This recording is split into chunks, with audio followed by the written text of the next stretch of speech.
Hey everybody, this is Matthew Soltesiak, and you're listening to Not the Same Old Lions podcast, part of the Minute Media Podcast Network. The Detroit Lions are now in a new, grittier era, and we look beyond just the kneecaps when it comes to the analysis. I speak with a variety of guests and interview key players, gaining more insight on what makes this team go. Welcome to another episode. In episode 237, we preview the Detroit Lions Week 13 matchup versus the Green Bay Packers on Thanksgiving Day. We're going to touch on the major storylines going on right now. We're going to discuss this upcoming matchup, plus how this game impacts the rest of the season. That and more. Let's get to it, Lions fans. Hey, everyone. This is Lomas Brown, and you're listening to Not the Same Old Lions podcast. Joining me today is Coach Jerry Angers, a former Michigan High School Coach of the Year. He's also named Coach of the Week by the Detroit Lions. He is the Scouting and Training Director for Bull Rush Sports. Coach, good to have you back with us. We missed you. Oh, thank you. I appreciate that on Thanksgiving week. Nothing better than only having to wait 4 days to watch the Lions play again.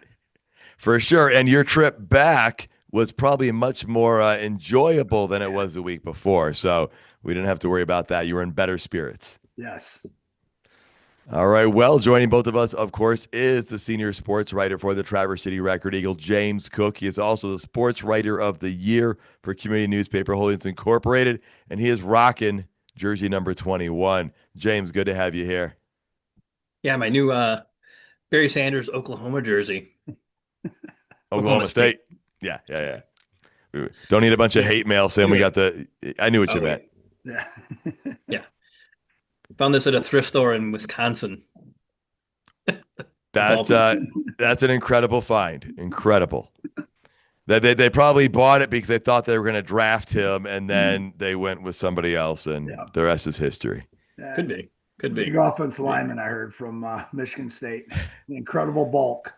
There you go. There's some history, folks. Well, hey, if you want to stay up and catch some history, 3 games in a row on Thanksgiving, might need a little caffeine, right? So check out Roaster Jack Coffee Company. Our show is brought to you by them out of Traverse City, Michigan.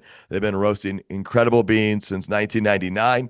And the only thing better than great coffee is that great coffee with a discount. If you go to roasterjack.com, you put the code LIONS and you get 20% off your next shipment. Roaster Jack Coffee Company. Be a hero, brew great coffee, and go Lions. All right, we got a little bit more reaction and some storylines coming out of the game against the New York Giants. Coach, you were there. You were en route back. You gave us some insights, but got to give you the microphone, man. Give us some things that you saw. Give us a few of the things that you wanted to share that you kind of talked to me about on the phone. Well, crowd was great when things started going wrong. Of course, the crowd booed a little bit. I was a little frustrated about that, and a few negativities in the area. But again, you gotta, like somebody said, an old Lion said, it ain't rough, it ain't right. So that's how we win games. And the crowd was, it was loud, it was energetic, which was awesome. As always, the decibels when they had to get it up, got the false starts and stuff like that. The dog race was unbelievable. They're watching those little dogs run. Grizzly won it again. I think he's a 3-time reigning champ.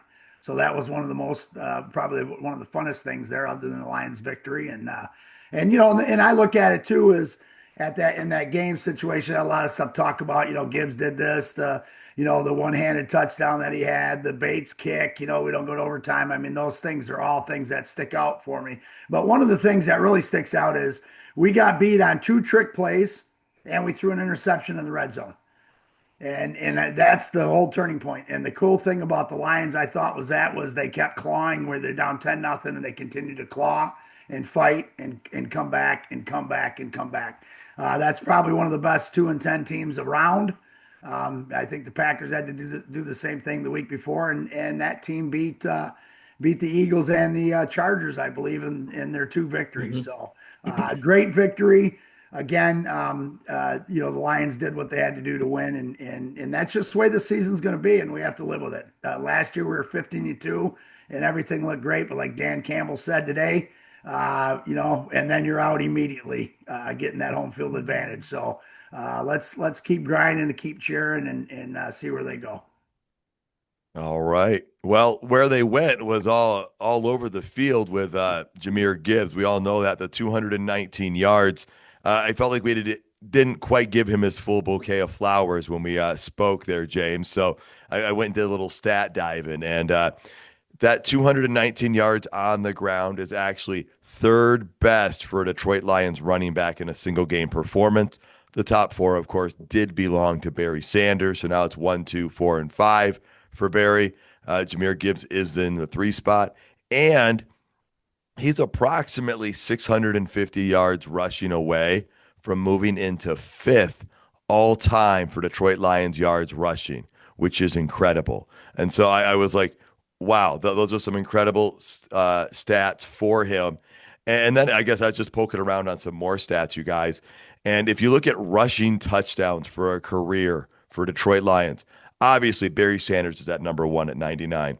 Billy Sims, no surprise to have him at number 2, even though his career was shorter. He was so dynamic. But number 3 and number 4 is Jahmyr Gibbs and David Montgomery. And I was not expecting to see them there, because it's been such a short period, but it just goes to show you how prolific it's been. And one more thing about Gibbs, the top 14 running backs in the NFL this year, out of the top 14, only one guy has fewer carries than Gibbs on the season. Because we look about load level and all that, right? And that one guy is J.K. Dobbins, who's got like 2 or 3 carries fewer, but he's also played in 1 less game. So what I'm letting you know is, yeah, Gibbs' use is up, but it's not the level that a lot of these other guys are at. They are ahead of him. And that's where that complimentary thing of David Montgomery comes in. Even if he doesn't have quite as many carries as we've seen in the last couple of years, he is still on track to have a solid contribution and a big part of this running game, James. So anything you want to add about Gibbs and the running attack? Well, I mean, their running attack got the Giants' defensive coordinator fired after the game, so the Honolulu Flu lives on. One more team that had bad bad juju happen right after they played the Lions. But the Giants were also 8 for 16 on third down. That's just that's just bad, and you can't let that happen. A lot of those explosive plays were on third down too. A decent number of those were third and long, and they would get bailed out with those longer passes to Theo Johnson and Wan'Dale Robinson of all people. Um, Yeah. and but Hutchinson also in that game passed Ndamukong Suh for 7th in the all-time history in Lions history for sacks, passed Ndamukong Suh. The one interesting other stat is that Hutchinson and TJ Watt are the only 2 players in NFL history to have 37 sacks and 4 interceptions in their first 50 games. Wow. That's a pretty interesting one. And one thing we forgot to mention, the Lions picked up their first defensive pass interference call of the season. They were the last team in the NFL that hadn't, or the only team in the NFL that hadn't had a defensive pass interference call called against their opponent this And season. not only did they have to wait till week 12, they had to wait a long time on that play for the flag to actually get thrown. That was a very delayed call as well. Yeah. So, but you are right. They were the only team without one. And you mentioned Ndamukong Suh, Hutchinson passing him. That's a monument. And Dan Campbell was asked about it today. They're like, well, one of the Giants players said Hutch didn't really do anything in the game. And Campbell's like, well, he did this, he did that. You can say what you want, but he's making moves and he's forcing them to account for him, which opens up for some other people. And he says, then other guys got to win their one-on-ones. Yeah, So, and that offensive tackle got a lot of help from tight ends and running backs chipping on him, and Hutchinson still got 6 hits on the quarterback and ended the game with a sack. here you go. The numbers do tell the story. Coach, talking about stories, you got to share some stories pre-game. I think was that outside Ford Field, or you met up? You made some new friends. Yes, I did. Well, I went to the tailgate with the Nowaskis, as I normally do when I go down there, and I met the Fricksers. I met Anthony's parents, Alex and Donna. Great people. Dad, he's kind of got the same build as Duke did. They both played the H-back tight end position. So we talked as fathers and we said we got to throw the ball more to our kids. I just had a great story. I know exactly his stats. He got 115 receptions for 1,207 yards and 5 TDs in his career because his dad filled me in on it. It was awesome, but just great people. He thought his career was done. He thought, he loved being in Detroit. He thought for sure after Zylstra got hurt, he might get the call back. He just stayed working at it, stayed working out, and he was ready and prepared. And the Lions called him, and he's back on there again. So it was just great talking to them, and basically welcoming him back to Detroit. And they were pretty ecstatic that their son was playing again for the Lions, and this time on the 53 man. So hopefully he continues to help us. Awesome. Well, that's great. You made that connection with them. And yeah, you love rooting for good people, right? I mean, that's a great thing about these connections that you're making. Well, I want to talk about jersey talk a little bit, guys. We went all black last week. I do like that look. I'm not opposed to it all. I think it's a pretty sweet look, even though I know you guys know I like the silver pants and whatnot to take a break from the monochrome. Obviously, it wouldn't make sense to do silver pants 3 straight weeks. But it looks like they're going back to it because sounds like they're doing the throwback backs. Like if you go back to the 90s, it was basically the silver and blue with no decals on the helmets and very simplistic jersey.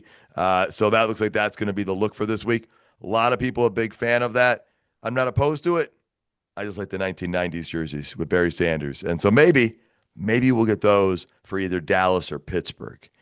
Fingers crossed. That's it. Those are the last 2 opportunities. Well, I shouldn't say that's it. You never know. Yeah. So, all right, Coach, were you a fan of those throwback jerseys that they're going to be wearing this week? Oh yeah, I love the throwback. It kind of looks like somebody bringing a lunch pail and a hard hat to the game. If you don't, anybody that wore a hard hat and work in construction and stuff like that, they don't have any logos on them. So let's get back to work and get back to that mentality that the Detroit Lions play with. So and it's just a great change up, and they're doing a spin on it in the locker room about why they're bringing them out. So let's do what we got to do and win that Thanksgiving game day. For sure. Well, as we start looking at that, let's look at news around the division. The Bears are in first place. They are taking on the Eagles. Obviously, Lions, Packers play each other. And the Vikings are going to be in Seattle. I think I just read that J.J. McCarthy is in concussion protocol. So whether he plays or not is up in the air. Let's start with this. James, what are your thoughts on the division? Well, I mean, the Lions are obviously not in first place. They're a game behind the Bears, but this is the week where if you can pull out this win against the Packers, you could possibly have all of the other 3 teams in the division lose. I mean, the Vikings are playing a very good Seattle team. The Bears are playing a very good Eagles team on the road. And then the Lions, if they win, obviously would be over the Packers. Yeah. And you had an interesting stat about the NFC records and their opponents. Yeah, interestingly, the combined record of the NFC North opponents is in the exact opposite of the actual standings. So the Vikings have had the toughest schedule, the Lions the second toughest, the Packers the third toughest, and the Bears the easiest game. So there's actually 23 games difference between the Bears and the Vikings for quality of wins against their opponent. Yeah, their opponent's record this season.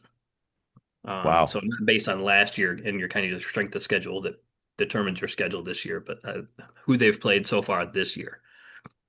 So you're saying it's chalk, really? Pretty much, yeah. It's kind of gone as it's supposed to be, according to that. According to the strength of schedule. This is the way the standings are right now is how they kind of should be. I think that'll be interesting to look back and see how it is in about 5 or 6 weeks and see how those numbers correlate. Yeah. Coach, thoughts on the division this week? Thursday's the biggest game that I think in the MCDC era since he's been here, or at least one of the top 2 or 3, because when you're as a coaching as you coach and you put your goals on the board when the season starts, Thursday's a must win for one of their goals. And I think that's what the way they're going to be playing it. It's also a team that beat us earlier in the year. It's a division. Is it going to be in the division again? We can't. That's one of the goals that you don't want to be eliminated or be a long shot with 6 games left or 5 games. So I think this is just a huge game for us. Nothing else matters other than beating the Packers on Thursday. Yeah, I think the game on Thursday's results are going to steer a lot of people in one direction or another. There's always people in the middle as well. Yes. But we're going to have a lot to talk about once we see the way Thursday's game goes down, because the Lions haven't won 2 in a row in a while. We would like to see that happen. And against a division opponent. And again, as James has talked about, there's that opportunity to rise up in the division this week based on the full schedule. So, all right. Anything else, James, before we get to the injury report? All good. All right. So the Lions aren't actually fully practicing, although Campbell joked about going full pads just to get Terrion Arnold some work, but that's not actually what happened. But Terrion Arnold did pass the first step in the concussion protocol. But if it was a practice, Kirby, Graham, Raymond, and Wright were no practice Mondays. And then a bunch of limited practices. You've got Terrion, which is encouraging, Brian Branch, Decker, Ratledge, Sailors, Sewell, Tesla, and Vaki. And then, and I think this is what's the most exciting to some people, is the full practice is Davenport, Frazier, and Pascal. And the Lions are close, James, into having to make decisions on a couple of these guys as to whether to activate them or not. They can't keep them in that window much longer. Yeah, so it's really good that those guys got full practices in. I think that bodes well. I think that the Lions, just kind of reading in between the lines of things that Dan Campbell said over the last couple of weeks, that they've really been targeting to have some of these guys come back in this game. So that's why they didn't rush some of them back for last week, or anything like that. With opening the windows, they did play Rodrigo a little bit. Reed played, but not a full complement of snaps. And so I think you may see a couple more guys get that treatment next week. So if it's Davenport and Pascal, then you can rotate those 2 guys and still manage their snaps and rotate them with Al-Qadim Muhammad. So you have 3 defensive ends. So it'd be really, really beneficial to be able to do that. All right. Well, let's hit up the Packers non-participants for us. The Packers, their non-participants in practice were wide receiver Savion Williams, defensive end Lucas Van Ness, defensive tackle Carl Brooks, cornerback Keyshawn Nixon, and then they had a whole bunch of limiteds, which included Josh Jacobs, Quay Walker, and Nate Hobbs, who none of them played last week due to injuries. And Jalen Reed had his injury reserve practice window open. Or Jaden Reed, the Michigan State grad, who's their big play guy at wide receiver, and then kind of their gadget guy. So if he can come back, although like a lot of the Lions players, you usually don't come back that first week when they first open your IR window. You got to get a few practices under your belt, and then in a short week, I think it's going to be pretty difficult.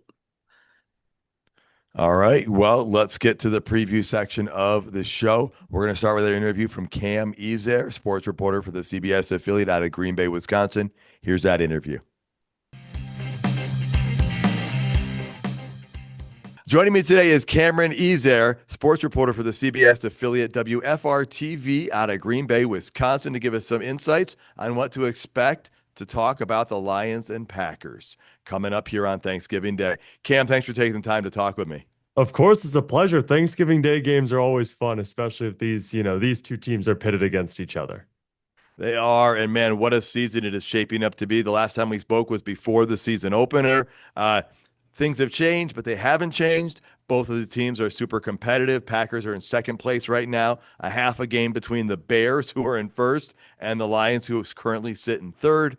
So let's get right to it. The Packers are on a 2-game winning streak. Give me an overview on how you see this Green Bay Packer team right now. Well, before the season, I think the biggest question was what would the defense look like with the addition of Micah Parsons and the second year under the scheme of Jeff Hafley. And my goodness, has this defense been good. They've held opponents under 20 points at all 6 home games this season. First time they've done that since 1969. Now, on the road, they've also been fantastic. Now, I get it against the Cowboys. You give up 40 points, and there have been a few games where you kind of scratch your head. The Giants giving up 20, but it's how this defense has gotten it done. And now the turnovers are starting to become a thing. I think through the first couple of games, you're wondering, or first couple months, where are those turnovers? They wanted to force so many entering the year, and these last 2 games they forced 5 total, and a lot of them have been in the second half. So the defense has been really good. I think the biggest question mark with the offense is Jordan Love and that left shoulder. He says it's fine, but they didn't throw the ball a whole lot in that win over the Vikings. And then Josh Jacobs and his health, he says he's good to go for that Lions game, but we'll just have to see. All right, well, let's start with the defense, because that is the unit that does seem to be dominating, as you said. I mean, there's always games that are anomalies, and we do know the Dallas Cowboys do have a pretty potent offense, but the defense has been keeping teams in check. They held Philadelphia to 10 points, and even though they lost, it was only 10 points they gave up. What's coming together for the defense? You alluded to the turnovers. That's a big part of it. What's the defense looking like as far as their strengths, and how is Micah Parsons starting to fit into this group? Let's answer that in a two-parter. It's really the development. I mentioned the second year under Jeff Hafley. This defense loves themselves some defensive coordinator Jeff Hafley. It's a guy that loves to be creative, get after the quarterback, but also mix things up in a way that I don't think that this Packers team had the ability to do a year ago, with still a lot of their pieces being young. I mean, there was a certain point of the game against the Vikings where the Packers had 5 defensive linemen out there. They've had 3 defensive ends out there out of the 4 D linemen. I mean, the way that Jeff Hafley is mixing up that D line is allowing Micah Parsons to either come off the edge, or I've seen times where he's almost at the second level. He hovers, he waits, he's behind the nose tackle, and then he'll just race after the quarterback and bull rush an offensive lineman. So the ability to use Micah in a bevy of different roles. And then that secondary has shocked me. Keyshawn Nixon, he went out with an injury, but Matt LaFleur saying he's day-to-day, so he'll most likely play in that Lions game. Leads the NFL in pass breakups, a guy that was a nickel corner and a kick returner exclusively over the last couple of years. So that secondary has really, really impressed me. I just think it's the fact that a lot of the guys a year ago were in their second or even rookie years, and now they're getting some time under defensive coordinator Jeff Hafley, and it's paying dividends. All right. Well, another thing that does seem to be paying dividends is the offense does seem to be coming together a little bit more. What we saw in the last couple of weeks, they scored over 20 points. You know, Jordan Love, as you said, the shoulder, they say it's fine. His numbers aren't bad. 15 touchdowns, only 3 interceptions. So he's avoiding the dreaded turnover thing. Passing wise, they're spreading the ball around quite a bit, it looks like. Romeo Doubs is the main receiver, but he's only got 41 receptions because you got Tucker Crafton at tight end, and Matthew Golden and Christian Watson are all contributing. And so take me beyond the numbers. What's the passing game and running game of this offense looking like? When you lose Tucker Kraft for the entire season with a torn ACL, that can hit an offense in so many ways. And then Matthew Golden has been out 2 of the last 3 games with a shoulder injury. This past week at practice, he didn't catch any passes. He was just running routes. So you've had to rely on a guy like Christian Watson, who came back, hadn't played football for 10 months with a torn ACL himself, and has looked like this team's best receiver. He had 5 more catches against the Vikings after 5 targets and 4 catches and 2 touchdowns against the New York Giants. Honestly, what Watson has provided for this team has allowed them to overcome the losses of Kraft, of Golden. Jaden Reed, his practice window, his 21-day practice window from that foot and collarbone injury finally opened. So he's probably back in 3 weeks or so. But the wide receiving room has definitely taken a hit. Those tight ends, they cannot really be the pass catchers that Tucker Kraft was, which is why the Packers are doing what Green Bay usually does, which is you rely on the run game when the pass game isn't getting going under Jordan Love. Josh Jacobs has been really good for this team, averaging over 4 yards per carry. And what we just saw out of Emmanuel Wilson, their backup running back in that win over the Vikings, 28 carries, the most by a Packer this season, 107 yards, the first Packer to rush over 100 yards. And also he had 2 touchdowns. The fact that they can rely on the run game and the pass game, that O-line really hasn't been great this season, but they've slotted in Anthony Belton, that second-round rookie at right guard, with Sean Ryan moving over from right guard to center. And Matt LaFleur said he's a mauler. He looked great against the Vikings, so maybe they've solved that problem.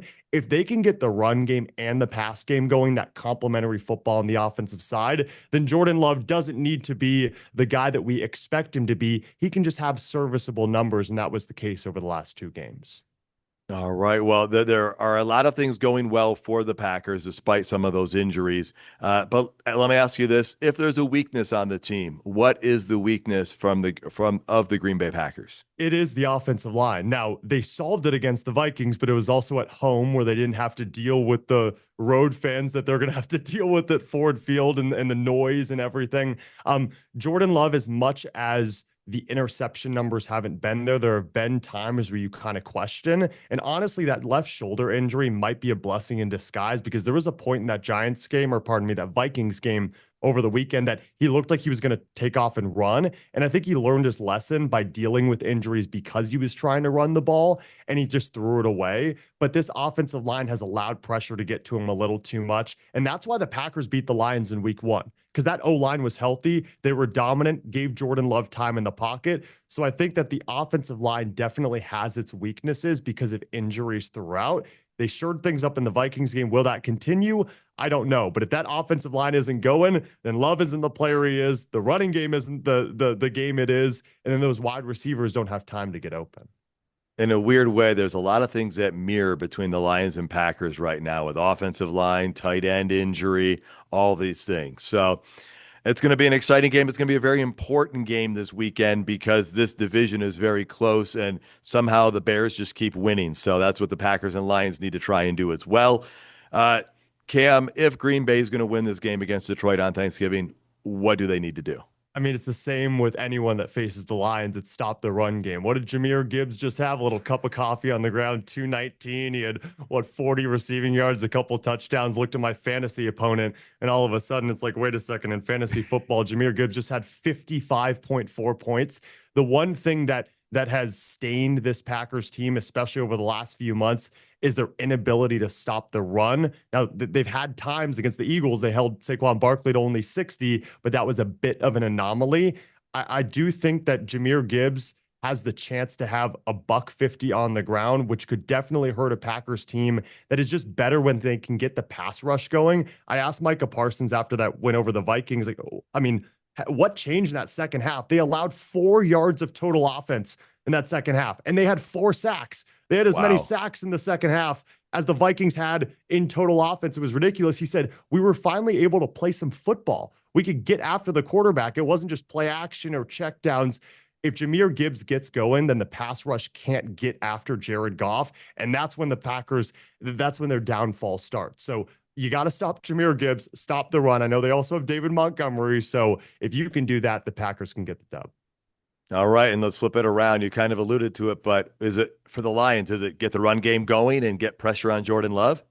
Yeah, honestly, those are the two. Because if Jordan Love evades the pocket, especially with that bum shoulder, and what did the report came out that it was a separated shoulder? If it was on his right, he wouldn't have played in that Vikings game. He probably would be out for the next month or so. So you know that you're having an ailed Jordan Love with a team that likes to run the ball. Honestly, though, I don't even think it's getting after Jordan Love. I think it's stopping the Packers' run game and forcing Jordan Love to throw the football more. Because so far this season, those deep balls haven't been as accurate as he would have wanted them. And yeah, if you can get the run game going, honestly, the blueprint has been laid out by the Eagles, by the Panthers, and those 2 losses for the Packers at home over the last month.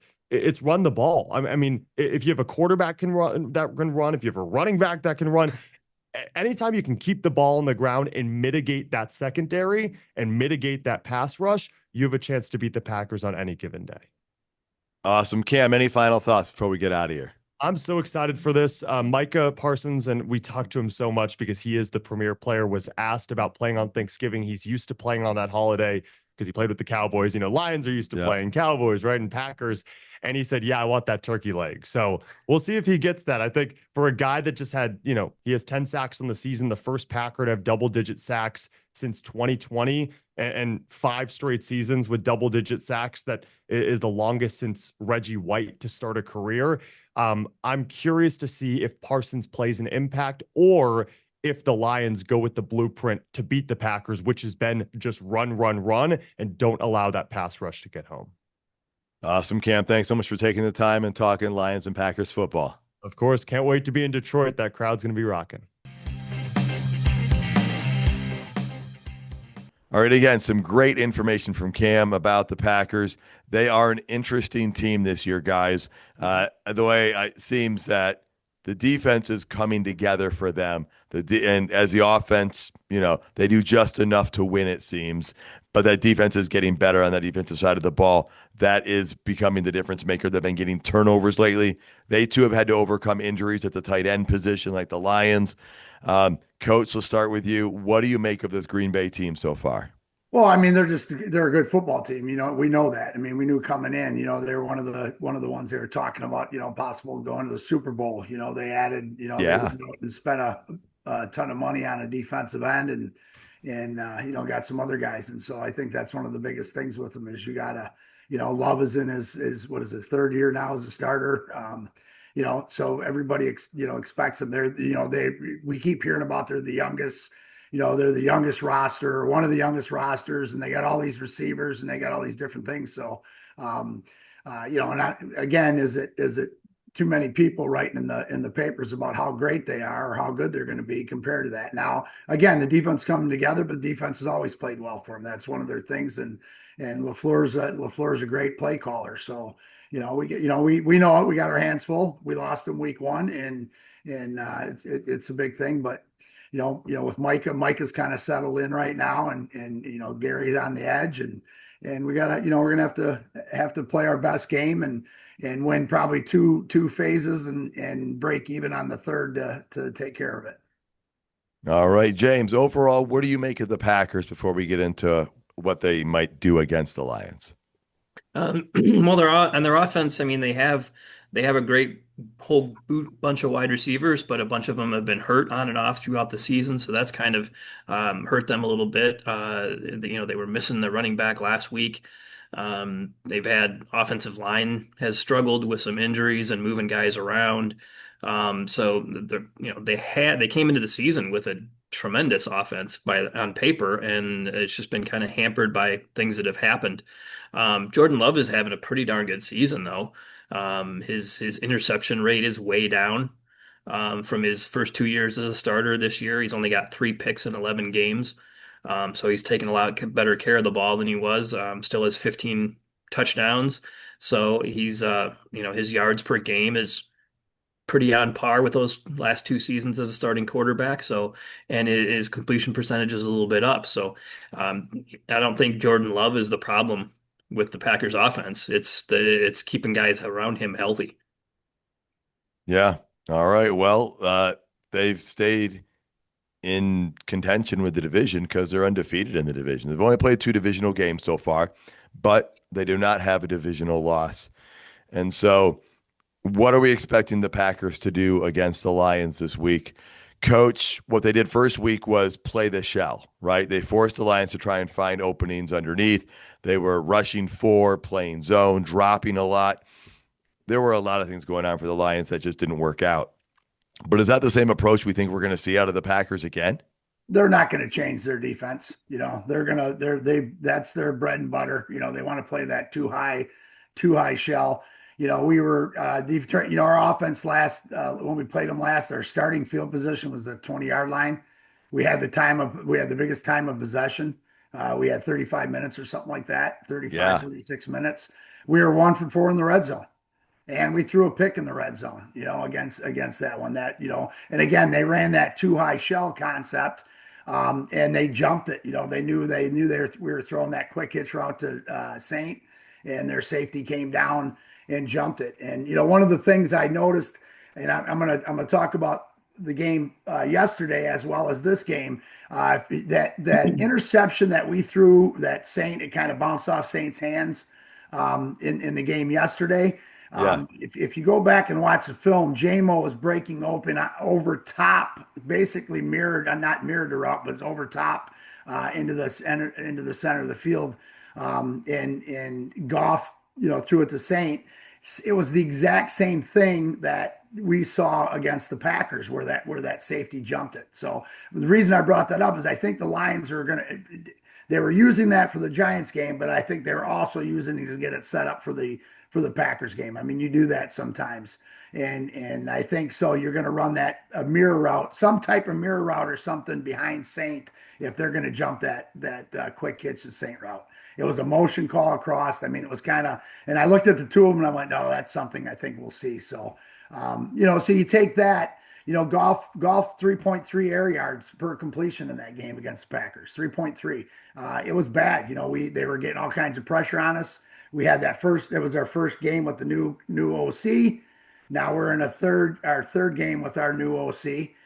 We got an offensive line, even though Cody, and I went back, I'm going to give Cody a little shout out. I know he's getting hammered again, but I went back and watched about 80% of the plays from the game Sunday, and I thought he did a pretty good job. There's a couple plays. When he makes a mistake, it's a huge splash mistake. And, we're Goff. So anyways, a little shout out with our offensive line, I think is better than we as individuals. I mean, we did rush for 200 and some yards. So the blocking concept and stuff like that. So again, this was a good setup for our offensive line this past Sunday for what they're about to face this coming Thursday with a 4-man rush and minimal blitz concept. And I think that's what they're going to do. And it'll be interesting to see how we offset that. But, again, a lot of things happened in that first game. I think we've corrected a ton of those. And hopefully offensively, we should be a little bit better. We have to be patient, like Dan Campbell said. And again, Gibbs had 10 catches in that game for 33 yards. I think it was the lowest of all time. Yeah. Gibbs had 11 catches yesterday. Those little flare routes, just look for something off that, guys. I think there's going to be those little routes that we threw to Gibbs. I think we're going to run something off that, whether it's a double move or a flare and go, something like that. So that's what I think we're going to do offensively against them. All right. Well, James, I want to dive even more, Coach, into what we think the Lions are going to do. James, what are you expecting from the Packers to do against the Lions on Thursday? Yeah, and like Jerry said, I don't think they're going to change a whole lot. It worked the first time, so I think they'll come out doing that until the Lions can show that they can beat it. The Lions haven't played a ton of zone recently, here and there, but that's what they're gonna do. Their defense has just been pretty. I mean, defense has been carrying this team all season for the Packers, I think. But it'll be a different Packers team too. They were healthy week 1 when the Lions played them. They're not now. The Lions are arguably healthier now than they were week 1 because you got guys like Aleem back and Rodrigo back. They've lost a few guys since then, but they had Davenport in that game. So it's going to kind of be a different game from that standpoint. But I think that you're going to see once again the Packers looking good. They're going to blitz the heck out of Micah Parsons and try to get in Goff's face, and they're going to do that on the regular. I mean, it's going to be happening a lot. I think he'll be playing more than just passing downs, just to get more pressure on Goff. Yeah, I mean, Parsons has now been there, for 11, 12 games at this point. And he was in his first game with them after a short week of practice or whatnot. He's got 10 sacks on the season, which puts him on double-digit sacks. He is an impact player. He has impacted that defense over there. And I think they're going to try and put as much pressure as they can as quickly as possible, because that seems to be what has worked when teams are able to do that successfully. So I don't expect they'll change that approach, though, of the like you guys said, with what worked in week one, other than maybe just a couple small tweaks based on what they've seen some other teams like the Eagles do. All right. Well, as we keep moving forward, I want to remind you that this show is brought to you by Roaster Jack Coffee out of Traverse City. Been roasting incredible beans for 25 years. Folks, if you use the code LIONS at roasterjack.com, gets you 20% off your order, and you'll be ready to go for next week, right? Get the order in this week. You'll have it for the Cowboys game, because you know that Friday it's going to be a late one and you're going to have to get up early. That's a Thursday night game where the Thanksgiving's an afternoon game. So, okay. Now we got to talk about how we're going to be prepared on this one, or what we're expecting out of the Lions. So, Coach, I want to go back to what you were just talking about. The flare routes to Gibbs. We threw a lot of short ones. And the one James and I talked about yesterday, the previous episode, was the fake where it looked like it was going to go to Gibbs, and then we hit J-Mo across the middle. It would have been a huge gain, except for the penalty. But Goff said he may have thrown a few too many passes to Gibbs. But tell me what you're thinking and what you're seeing from all this film you've been watching out of that play. Well, let's go back to that play where the one that went across the middle to J-Mo. Glasgow geared down at the 1 yard past the line of scrimmage. I rewatched that today when I got home because I wanted to see how close he was. They showed the replay at the stadium. He was right on that 1 yard mark. And I think if you'd have taken one more stutter step, the timing was so close from when the ball was released. So I think the Lions will work, they'll straighten that out and try that concept again. And let's go back to the one I was talking about earlier with the throw to Saint.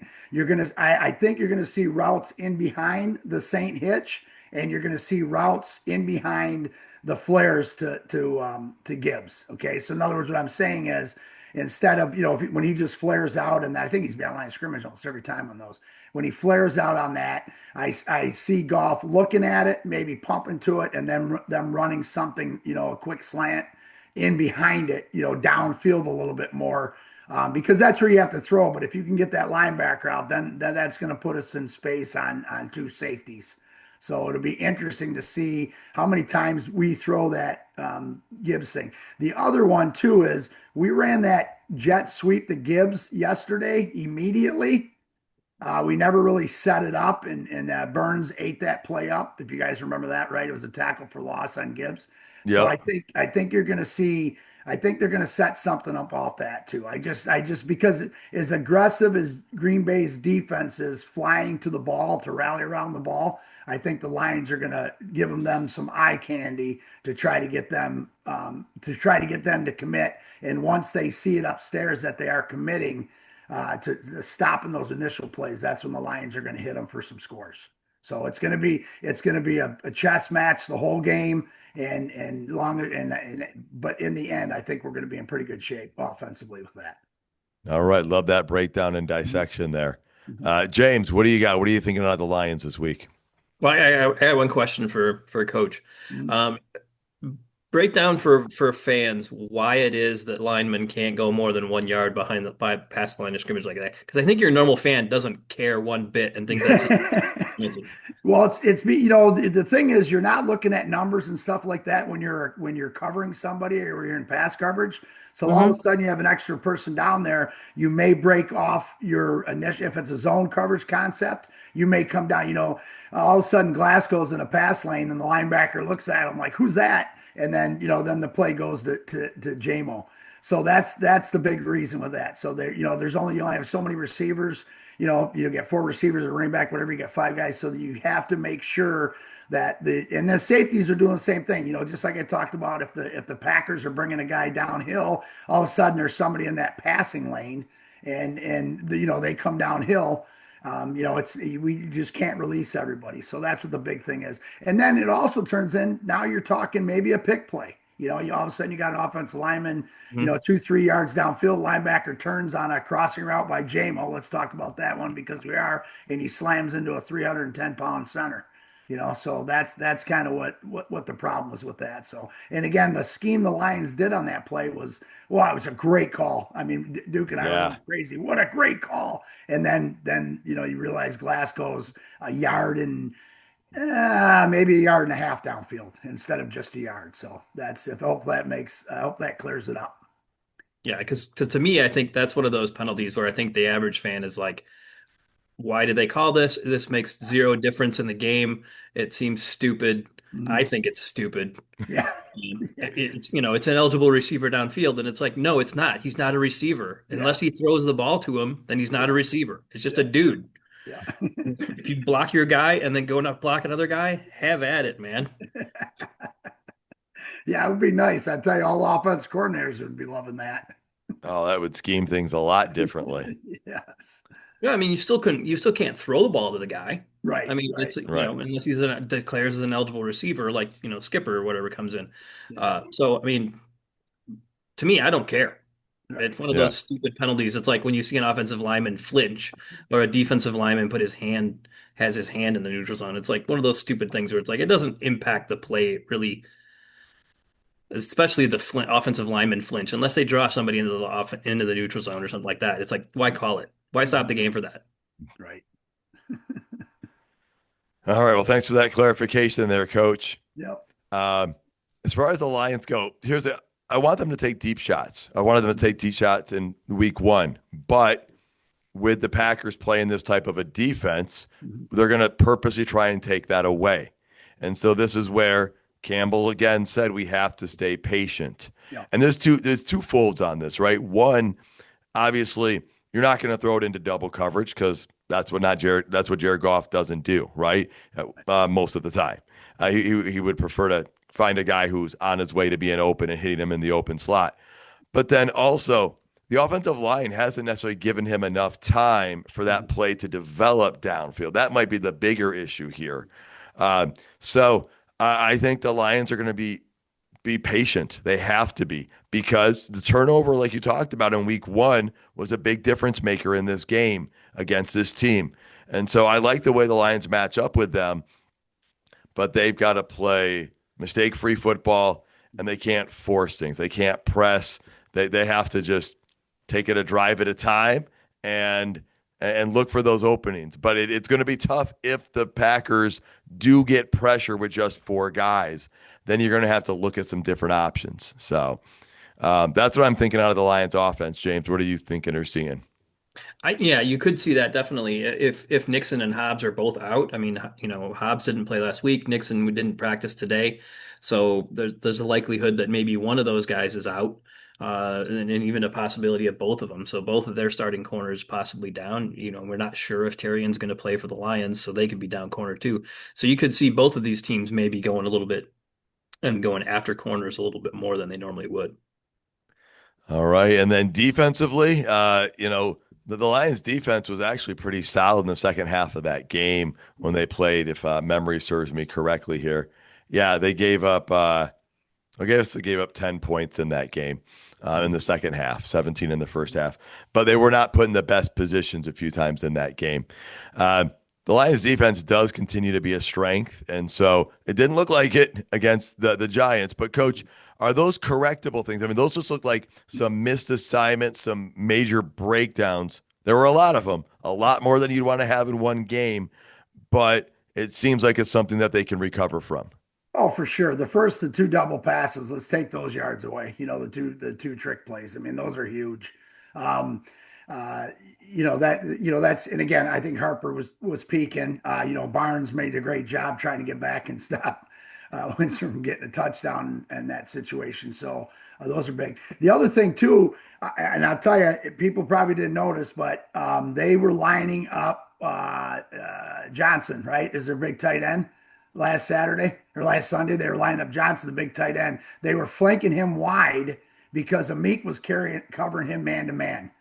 And Anzalone had a couple bad ones too, where he breaks those balls up. So yeah, those are all correctable. But you got Amik giving away a foot and 100-some pounds, and he's fighting. And Amik slipped on 2 routes, on the guy's break. Just kind of got his feet underneath him because he's playing aggressive. But then again, let's go back.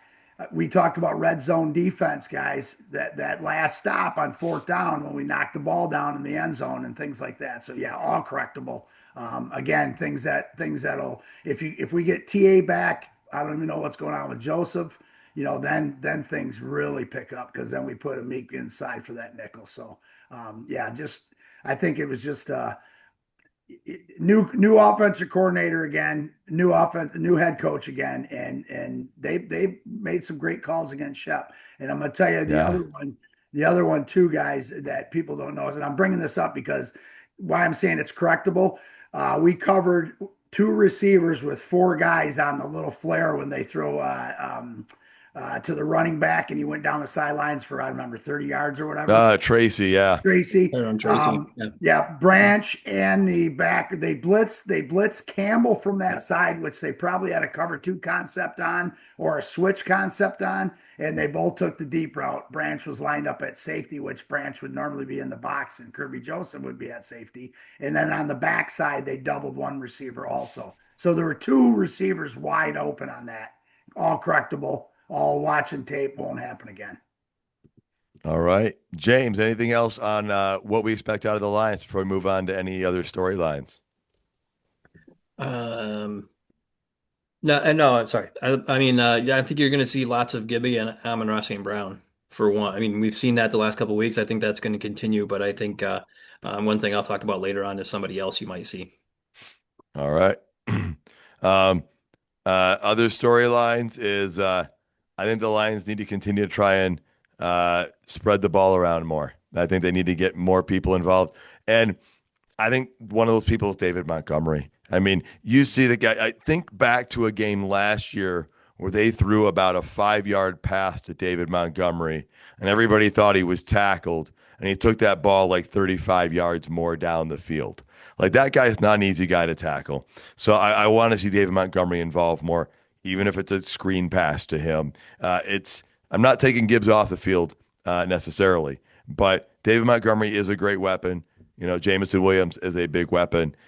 Just keep seeing them spread the ball around and get more guys involved, because then it causes the defense to press a little bit more as they're trying to figure out who's going to get the ball. Coach, you had something you wanted to add? Yeah, I think let's a little bit about a couple of things I thought what Love did against us last time. He was the intermediate route, that 10 to 19 yard route. He was 6 for 8 for 108 yards and 2 touchdowns against us. Okay. Yeah. So that was one of the ways they were attacking us. I think could be because of the man coverage concept, could be worried about Branch and Kirby concept. So then I went back and I looked. So 41% of their pass plays against us week 1 were the intermediate routes. Okay, 41%. Yep. His season stats, their intermediate routes are 20% of all their passes during games. So that's what I think. I think that's something that they had come into the game against us and said they're going to throw more of those medium routes against us. For what reason? Could be the man coverage, could get more stops, could stuff like that. So I thought that was kind of a neat, comparison to see that it basically doubled against us, but for the rest of the year, rest of the season so far, it's been at that 20 percentile, and he's been more. And then his short routes have picked up more as the season has gone on, the 0 to 9 route. So, and then behind the line of scrimmage. So he's gotten a little bit shorter on that. So that'll be interesting to see if they try to attack us the exact same way, or if they try to go take the top off. Yeah, if that was just a week 1 game plan as they were getting ready for the season, and they've evolved since then, or are they going to go back to that same attack for a Detroit Lions specific game plan? Mm-hmm. Yep. All right. Well, the ref report is not out yet. So if you're waiting to find out if Craig Rolstad will be there again, you're going to have to wait a couple more days. Right, James? Yeah. The ref report is not out yet. Being the short week, it'll come out probably. It usually comes out on Wednesdays. A lot of times for the Thursday games, it'll come out on Tuesdays. But one guy they probably will not get, though, is Adrian Hill, who was actually injured in one of the games last week. During the Thursday night game. So they've got one less head official for a little while. I'm not sure how serious that injury was, but he had to leave the game and wasn't able to continue. They finished the game with 6 referees. All right. Well, hopefully he recovers and is okay. Let's move on to what's it going to take for the Lions to win. I'm going to say number one, keep the run game in check. That's something they've done many times when they've won and forced Jordan Love to beat them. And I think that's, not saying Jordan Love can't do it, but I'm just saying you make the team more one-dimensional. You're allowed to able to not have the two, not bring one safety up. If you can keep two safeties back, that can help. But I'm going to say keep the run game in check, Coach. What's a key do you think for the Lions to win? Well, that's for sure the one run game in check, because that'll make them one dimensional, and they cannot make us one dimensional. And that first game, let's go back to that first game. We got behind. That gave Parsons and the boys the opportunity to pin their ears back because they knew we had to throw the ball to catch up. So if we establish our run game, which again is going to get to our play action pass game, and keep their run game in check, we should be in pretty good shape. Special team wise, we are better there. We outgained them in the first game. We've already noticed how good our kicker can kick in critical situations with a golf shot, starting outside the uprights and come inside. And Fox is just tearing the league up when he wants to. And so hopefully we don't see Fox, but if we do, we know we're in good hands.